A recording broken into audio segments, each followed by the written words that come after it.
Welcome to Global Signs, everyone. Joining us from Sydney, Australia, we'll be talking to Bérilaou, Managing Director of Constellation Capital.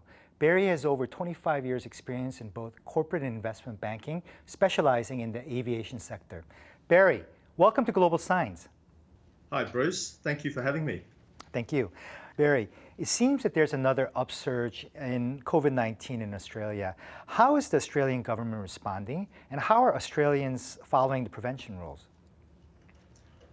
Yes, Bruce. The government here has been sort of like taking a state-by-state approach. I think people are generally being very compliant with the restrictions and to social distancing measures.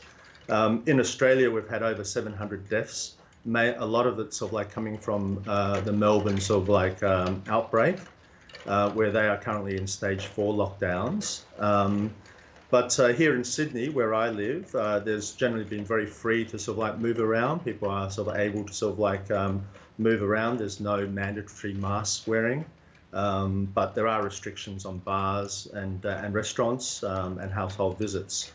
But we're sort of like coming into summer, and it'll be interesting sort of like to see how these social restrictions and social distancing will be applied as we come into summer, where there's more activities of going to the beaches and parks and things like that. But I think generally the community has been sort of like taking a very sort of like considered approach.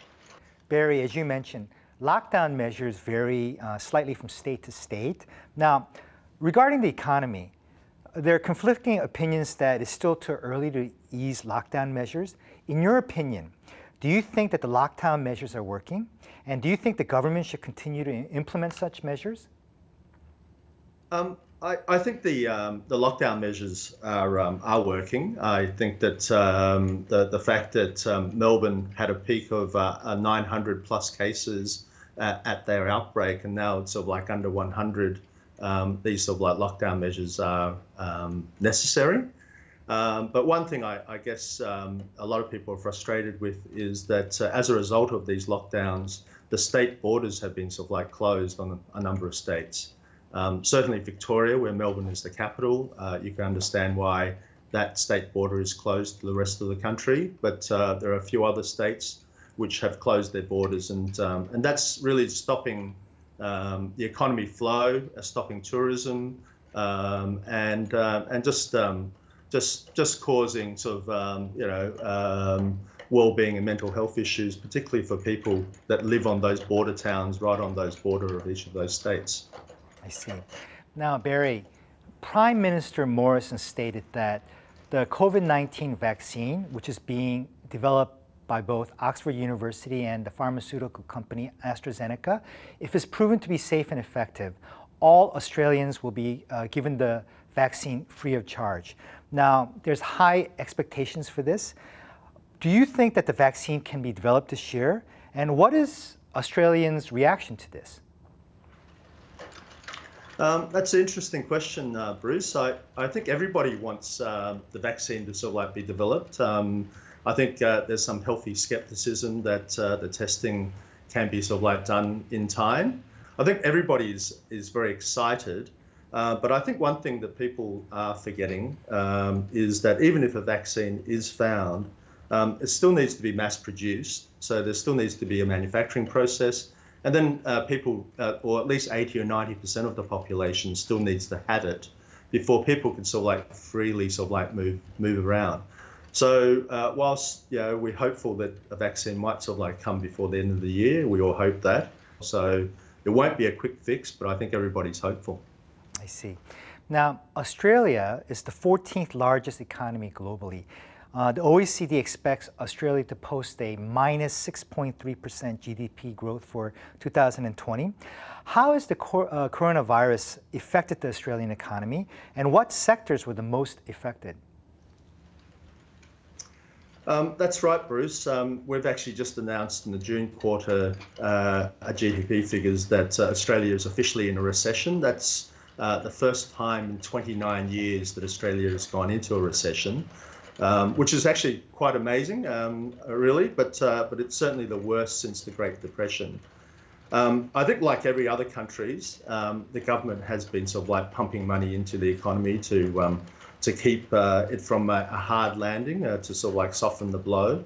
And in Australia, I think we're very lucky in the sense that the resources sector has actually sort of like buffered the fall. I think we've done better than other countries, and our resources sector, iron ore, gold, precious minerals, have actually sort of like helped offset the harder sort of like fall in industries like in the travel sector, tourism, education. I mean, you know, we have a very big export of education. A lot of universities require international students, and that has been sort of like severely hit.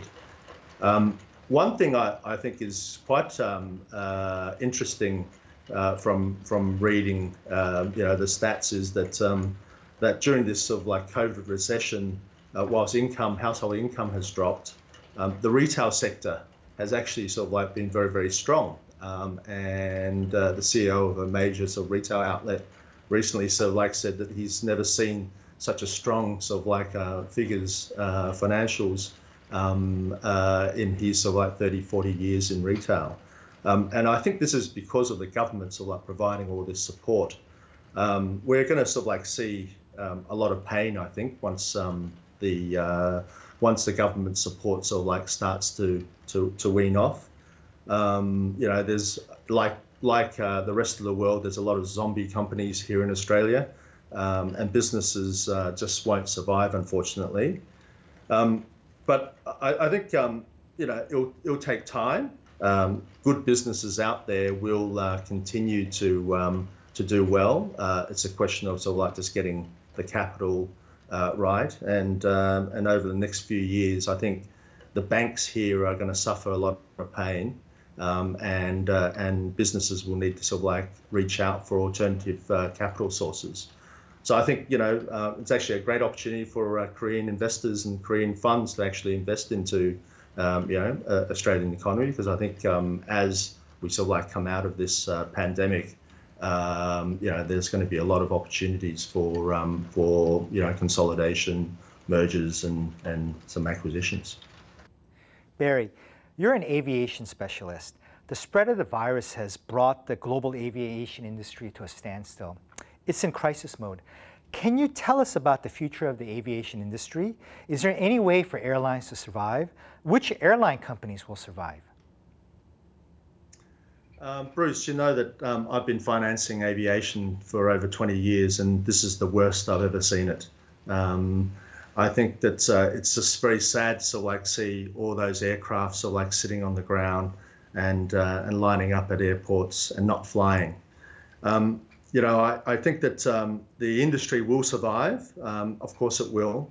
It's a very resilient and very innovative sort of like industry. You know, we're sort of like seeing domestic travel in China coming back close to the pre-COVID stage. International travel will obviously take a little bit more time, but airlines will survive because governments want them to survive, and they've been sort of like supporting a lot of the airlines, crucial airlines. You know, there will be bankruptcies. I think there are 25 bankruptcies at the moment this year, and I think there'll be sort of like more to come. But airlines will get restructured as demand sort of like comes back. You'll see new airlines sort of like pop up, and then you know, the industry will sort of like come back. But at the moment, it is a world of pain. There is a lot of sort of like trouble here in Australia. Virgin Australia has just recently gone through a process. They have found a buyer for their airlines. So there are investors out there that will sort of like buy airlines. And there are sort of like, you know, capital market players who will finance airlines. You know, you're sort of like seeing quite a lot of that happening. So there is still plenty of interest, but, you know, it is very sad when, you know, companies like Qantas, who made sort of like, you know, record profits last year, turned to a $2 billion loss this year, and they were not flying internationally and only flying 5% domestically. That is just very painful to see. But you know, those airlines will survive. Those strong airlines will survive. I see. Barry, have Korean investors invested in aviation financial products? In hindsight, was that a good decision? Will these investors make profits on their investments? And are any of these investments in trouble? Yes, Bruce, I'm aware that a number of Korean investors have invested in aviation products. If I sort of like look at it from a pre-COVID sort of like position, these investments are quite stable. Valuations are sort of like fairly stable and decent returns, and provides a good alternative asset class. These transactions, if structured properly, with sort of like good advisors, they will sort of like be good transactions.